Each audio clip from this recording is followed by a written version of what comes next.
Jadi pada awalnya itu pas sekolah vokasi PB ini lagi buka pendaftaran, aku sempat cari tahu dulu tentang program studi yang ada di sekolah vokasi PB University ini. Dan setelah aku cari dari infonya dari Google, dari YouTube, dan juga dari Instagram, ternyata ada satu prodi yaitu komunikasi yang bikin aku tertarik gitu.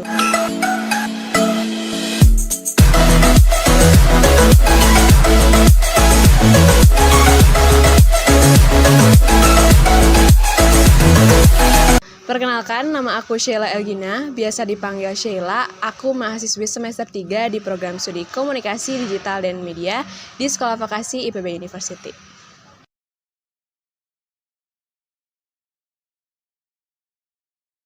Pada awalnya itu pas sekolah vokasi PB ini lagi buka pendaftaran, aku sempat cari tahu dulu tentang program studi yang ada di sekolah vokasi PB University ini.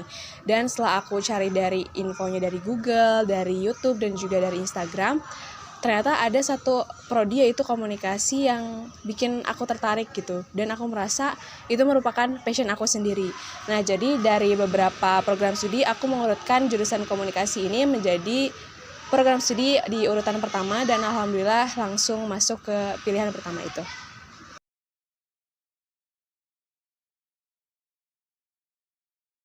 Jadi sebenarnya jurusan komunikasi ini dulunya itu bernama komunikasi aja, belum komunikasi digital dan media. Cuman sudah upgrading dari D3 ke D4, jurusan ini tuh berubah jadi komunikasi digital dan media. Sebenarnya secara umum tetap mempelajari ilmu komunikasi secara umum. Cuman sekarang ini difokuskan terhadap bagaimana kita bisa berkomunikasi dengan memanfaatkan media digital yang ada pada masa sekarang ini. Gitu.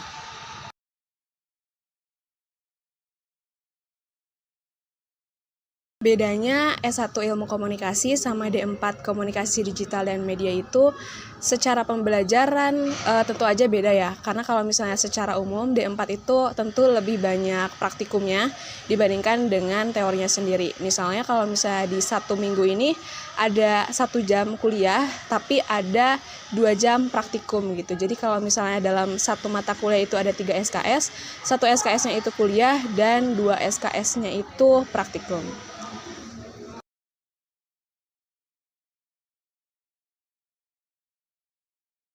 Dosen-dosen di sini tuh sebenarnya pada baik-baik banget dan kayak gampang banget bercanda gitu, bisa diajak ngobrol-ngobrol, sharing-sharing sama mahasiswanya. Dan mereka itu kayak bener-bener ngasih tahu kita kalau misalnya nanti dunia kerja tuh seperti apa gitu. Dengan metode-metode pembelajarannya pun sangat menarik dan juga masa kini banget gitu.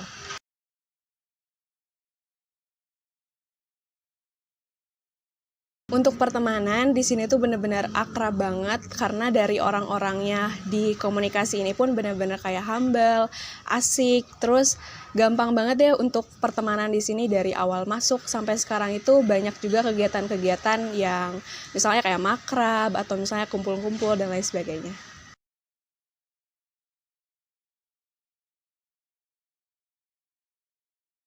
Dalam semester 3 ini sebenarnya udah cukup beragam ya mata kuliah yang kami pelajari. Nah, kalau misalnya di semester 1 itu lebih ke teori-teori yang secara umumnya, secara basic gitu tentang komunikasi.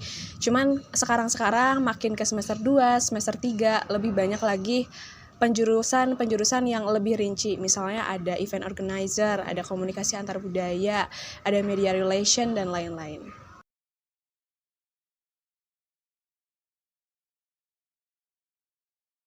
Mata kuliah yang disukai sebenarnya ada satu mata kuliah, itu namanya komunikasi antar budaya. Yang dimana sebenarnya itu ada di semester 2 dan dalam satu semester itu ada project akhirnya. Nah, jadi kalau misalnya di semester 1 itu project akhirnya buat talk show. Kalau semester 2 ini project akhirnya itu bikin festival budaya. Yang dimana kalau misalnya aku sendiri itu kebagian untuk membuat sebuah galeri seni. Nah, dan waktu itu tuh benar-benar memakan waktu 1 semester untuk mempersiapkannya dari awal perencanaan, persiapan, bikin konsep acara, dan akhirnya pada hari H itu kita membuat sebuah galeri seni yang menampilkan seni lukis, terus clay, terus ada juga seniman-seniman, kayak gitu sih. Cukup berkesan.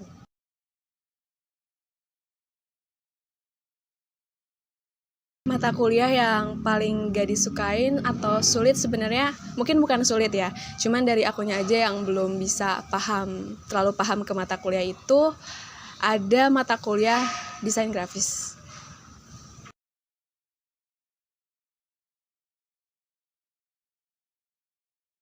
Pandangan orang tentang anak-anak komunikasi digital dan media itu sebenarnya pada aktif-aktif banget.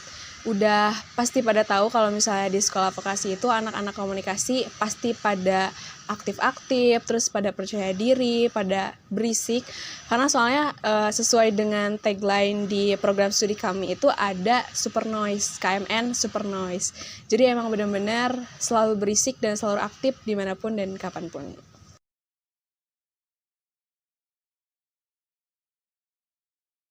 Pengalaman paling menyenangkan itu sebenarnya banyak banget dari semester 1 sampai semester 3 ini.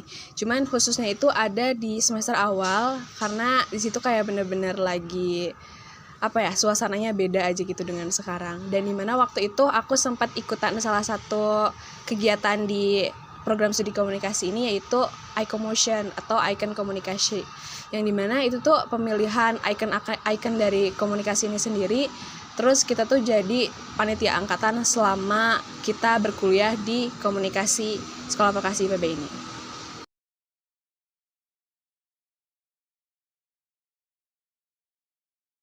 Untuk pengalaman paling tidak menyenangkan sejauh ini belum ada sih.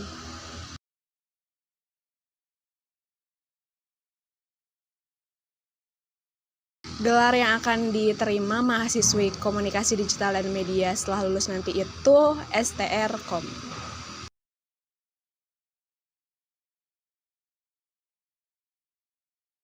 Peluang kerja mahasiswa komunikasi digital dan media ini nantinya sebenarnya cukup luas ya. Bisa bekerja di bidang apa aja, cuman kalau misalnya terkhusus di bidang komunikasi itu bisa jadi public relation, bisa jadi media relation officer, terus bisa bekerja di bidang pertelevisian, radio, terus di majalah dan lain sebagainya. Terus kita juga bisa bekerja di instansi pemerintahan maupun di instansi swasta gitu. Terus kita juga bisa bangun usaha sendiri, misalnya kayak bisnis pelatihan public speaking dan lain sebagainya.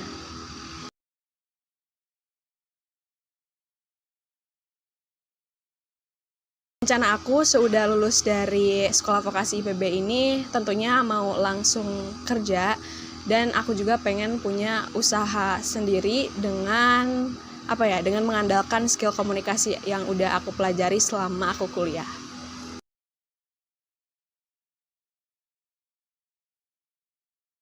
Buat kalian semua yang pengen masuk ke program studi komunikasi digital dan media di Sekolah Vokasi IPB, pokoknya jangan ragu buat daftarin kalian ke sini. Di sini bener-bener kayak pembelajarannya seru dan juga sangat menarik. Bisa langsung menuntut kita langsung ke dunia kerja, dan tentunya fasilitas-fasilitas di sini bener-bener memadai segala kegiatan kita gitu. Pokoknya jangan lupa untuk belajar terus dan semangat!